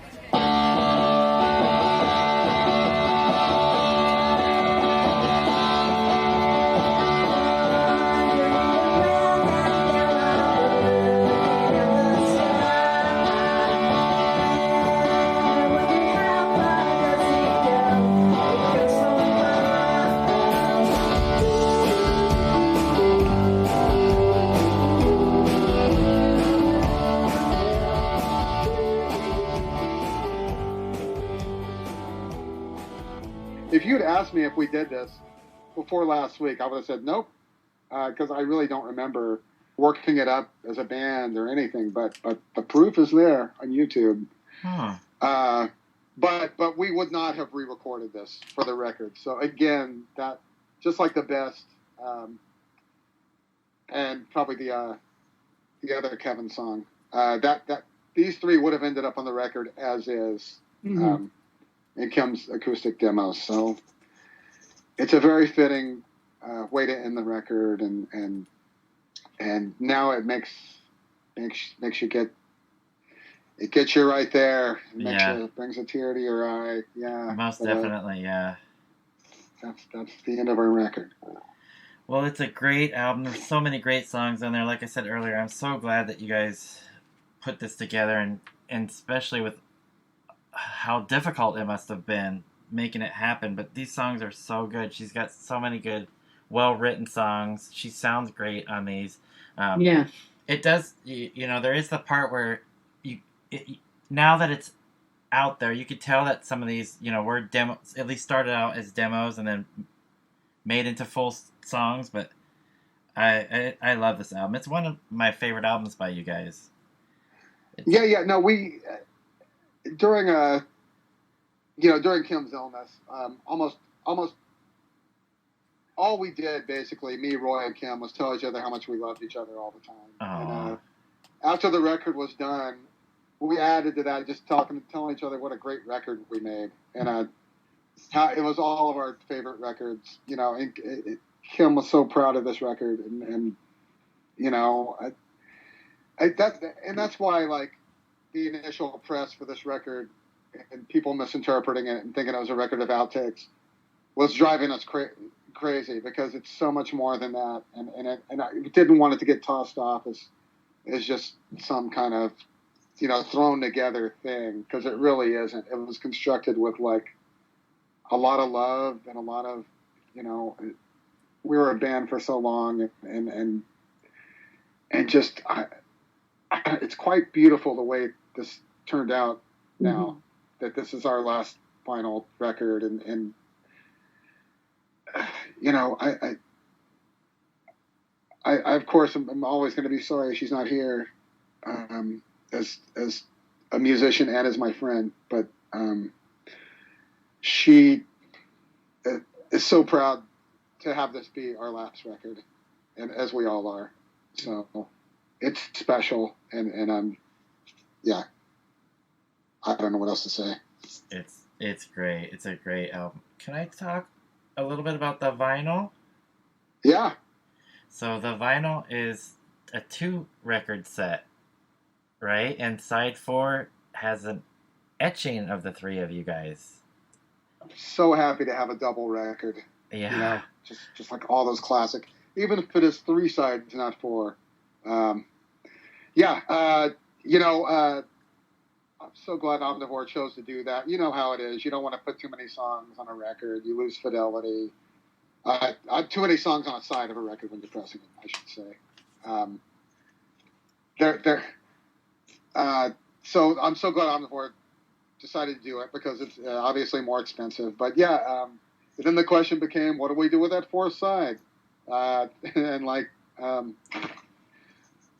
A lot of records do this now, but I didn't even think of it. And my friend Chris at work was the one that said, like, have an etching, one of those illustrations of you guys. And that's what it became.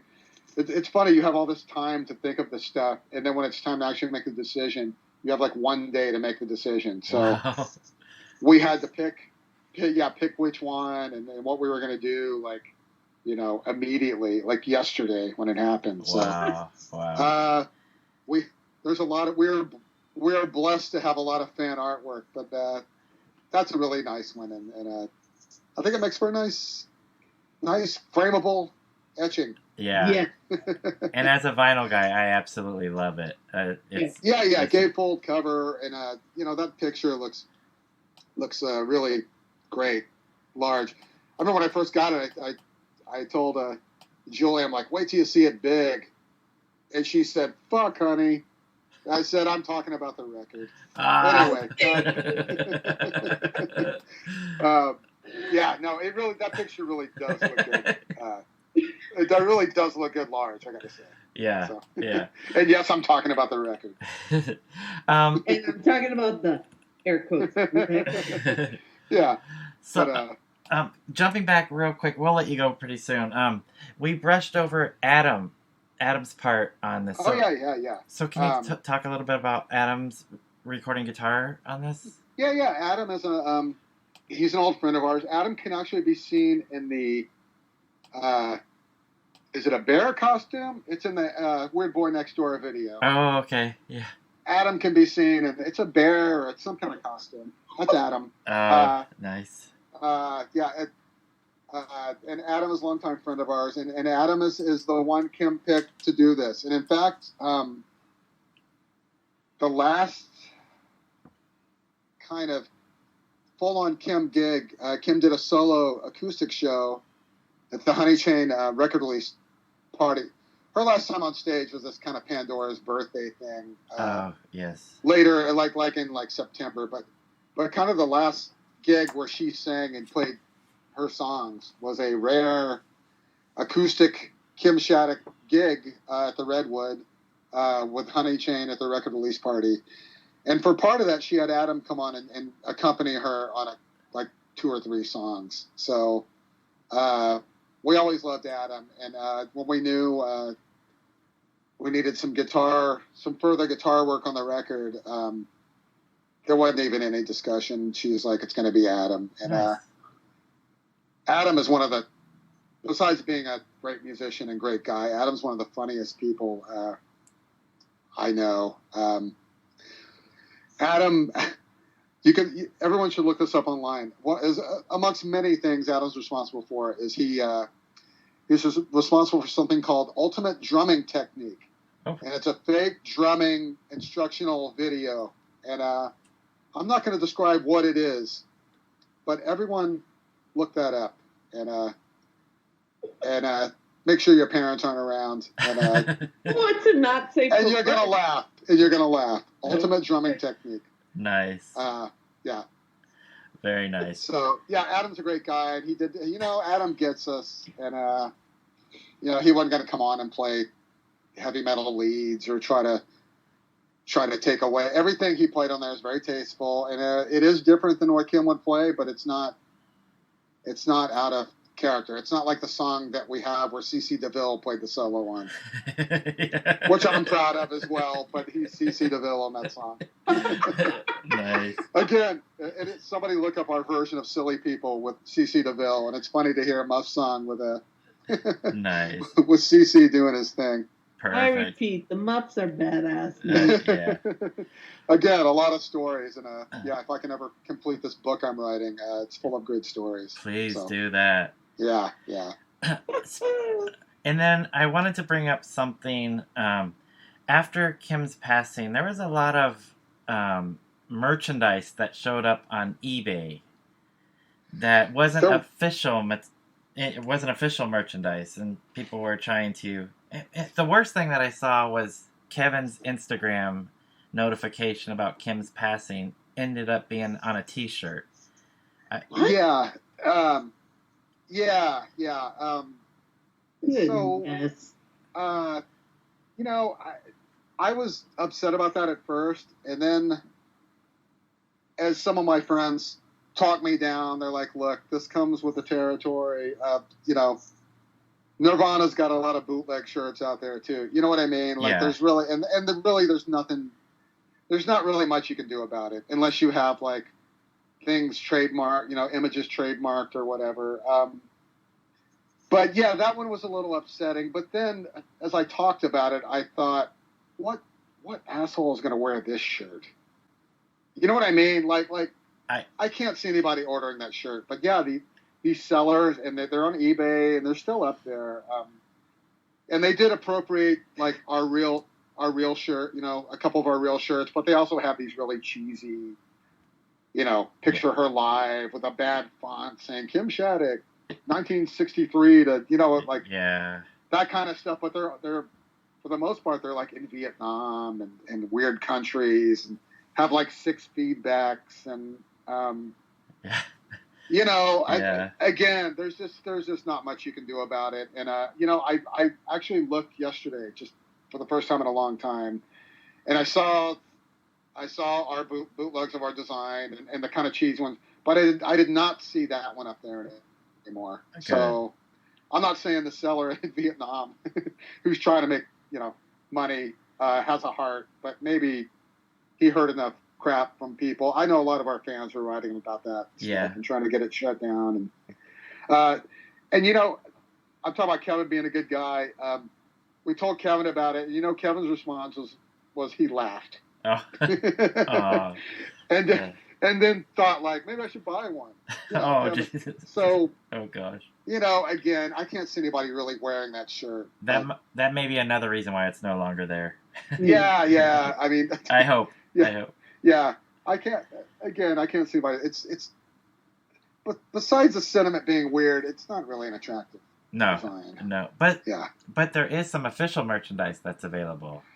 Yeah, I got the remainder of our T-shirts, so I've kind of been just kind of trickling them out to our fan group on Facebook, and I'm in an in-between stage now because I'm kind of trying to. We're out of a lot of sizes at this point, so I'm trying to kind of stream. I meant to get a new thing up this last weekend, but it's going to be this weekend now. But of course, this podcast time means nothing, so by the time this airs, I'll probably have it up again. But yeah, we do have some shirts that I'm kind of selling the remaining stock, or when I say we,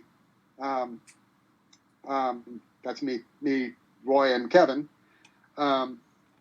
And we are getting we're going to get an official kind of thing going. One of those kind of made to order companies, one of those things you click on and, you can get the image on, a Tumblr. Yeah, exactly. Yeah. I don't know if we're going to do all those products, but it's that kind of place. Yeah. Okay. And they do good work, and they'll do the actual work part, and we'll make what we make. And yeah, so that'll be soon. So very cool. Yeah. So, but the outpouring of love post Kim's death was just incredible. It was beyond anything. I knew it would be a big deal, but it's still kind of happening 6 weeks later. And besides all the fans and the press, and she got press everywhere, overseas, on TV. Elvis Costello, The Who. I don't know where all these motherfuckers were when they were taking us for granted, but I'm happy to see it now. Obviously, I said that at Kim's eulogy too. It got a good laugh. Yeah. Yeah. But obviously, I'm proud of our work, and I'm proud. We're our legacy is intact, and thanks to everybody, and yeah, just Kim would be happy. I mean, for Elvis Costello to praise her songwriting, I mean, Kim would be like ready to retire type stuff. Like this is it. And, so yeah, she was a big fan. Brilliant. So, yeah, that's awesome. Bloody brilliant. Yeah. I know. I don't even know what to do now, but this is what I'll say. I want to thank Kim. I want to thank you and Roy. You guys have given us fans this real sweet gift in No Holiday, and I'm super excited to know that Whoop-De-Doo's going to get a reissue. Yes. So.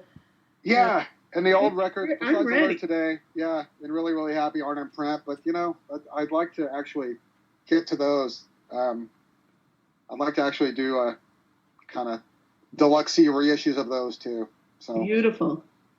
We own really, really happy. It's alert today. We got to talk to Fat Mike, but yeah, hopefully we can make that happen because that's an underrated work of ours. Alert today, so I'd like to see that come out again. Fantastic. Yes. So. And Jeff, just be ready for that Facebook live stream of Julie walking down the aisle. Yes. Sister Christian, yeah. I got a lot of good ideas for this. So. Oh my God, Jeff! I mean, what do we do? Do we just end it here? I mean, is that possible? Yeah, we got to let Ronnie get back to sleep. I know. Yeah. Oh my gosh. I'll tell you what you do. This is where you end it, and then you talk about me. So be nice. That's okay. We will. Yeah. We will anyways. But Ronnie Barnett, as always, this is amazing. And you are, but once again, thank you for No Holiday. Yes, thank you so much. It's a great release, and I know me and a bunch of other people, we're enjoying it. And now, Whoop-De-Doo to look forward to. I'm so excited. Yes. Yeah. So thanks, you guys. Thanks for having me, and thanks everybody. And yeah, hopefully the Warner distribution problems will get worked out, and people can actually find No Holiday a little easier. A lot of people are having trouble getting it. Yeah. It's not on the worst fault. It's their distributor. So I probably shouldn't say that publicly. Well, yeah, there it is. Yep. All right, Ronnie. I got nothing to lose at this point, right? What are they going to do? Not... We'll just say that we doctored it. The gloves are off. Yeah, okay. You got nothing to lose. There, yes. Perfect way to end. All right, Ronnie. All right, Ronnie Barnett. Thank you All so right. much. Thank you. Thanks, you guys. Bye, Ronnie. See you soon. All right. Bye. I love Ronnie, I swear. Yeah, he's awesome. Wow. I mean, Jeff, I don't think I'm speaking out of turn here. I think you and I both kind of struggled a little bit about how to talk with Ronnie about this album after Kim's passing. And I don't think it could have gone any better than what we just did. I agree. Yeah, it was a difficult conversation to be had. Like I said earlier, we did have a call with Ronnie before everything came out, and it was a different conversation than what we had today because none of that information was public. So discussing this album, it had to come out what went through to make it, and I can't imagine those guys going through those times. But there's some great stories that Ronnie shared with them recording, and I'm really glad to hear that she was involved, sitting in the chair there, watching, giving directions, actually taking on the producer role. I love that. It makes this album even that more precious. You know special. what really impresses me is all those songs were essentially demos. Right. And if he hadn't said it, I agree with you. There are some tracks where you go, that's a little curious. But majority of those tracks that I wouldn't have known. Mm-hmm. In other words, I always think demo very rough, and this album is really cohesive, and the production quality. I mean, hats off to the producers too, but also I love that Kim set the order. Yeah. Oh yeah, the sequencing. Yeah. I mean, the sequencing of the songs is. Yeah. What a person. Yeah. Sequencing is a big deal to me because I've always been an album guy, so I love that. I actually have the CD in my car. I haven't taken it out since I got it, so that's whenever I'm in the car, that's what's spinning is No Holiday, and then when I'm at home, it's the vinyl. So, yeah, I just love hearing that. Can I bring up one of Ronnie's stories that I can't get out of my head? The picture of Kim on the toilet and Ronnie helping her out, and Ronnie asking her if he could help her with her underwear. And she says, "No, I'm not wearing any." Commando. I love it. Yes. But see, Kim. Okay, that's a good friend. Yes. But B, it shows their relationship, Yeah. And I can so see her saying that. Hey, Ronnie, come and help a sister out. All right. Yeah. Pull up my pants. Underwear? No. Come on. Another thing that I got out of our discussion today and out of our original discussion that I really love that Ronnie said, the fact that they were a family. They were more of a family and a friendship than a band. So and that came out in our last conversation too, that I lost. But and he alluded to that today, that they're just really, really good friends, and there's a real close bond between those guys, and you hear it in the music, and you see it on stage when they play. Yeah. But I love that about the Muffs.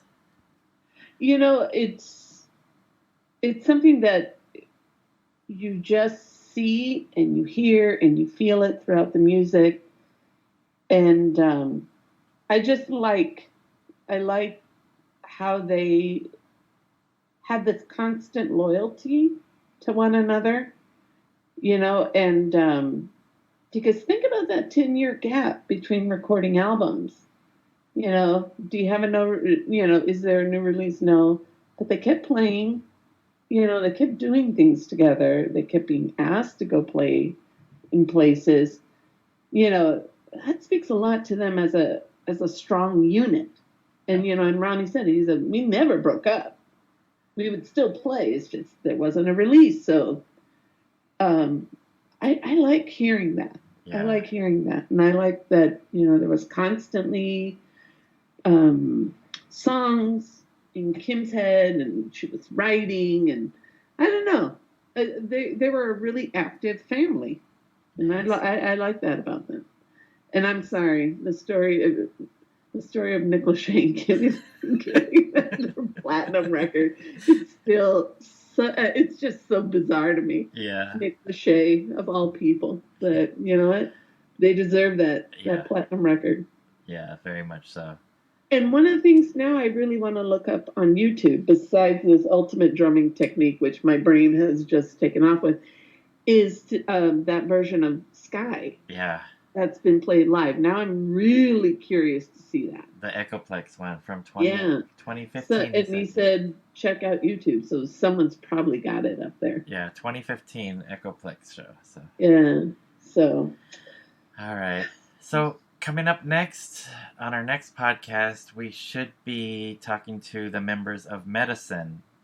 So that's Brad Lehner, Matt Devine, and Annette Zelenskis. So yes. Yeah, so hopefully that pans out. Fun times ahead. Yes. All right, Soraya. All right, gente, algo do we have? Groove on, Paisley people.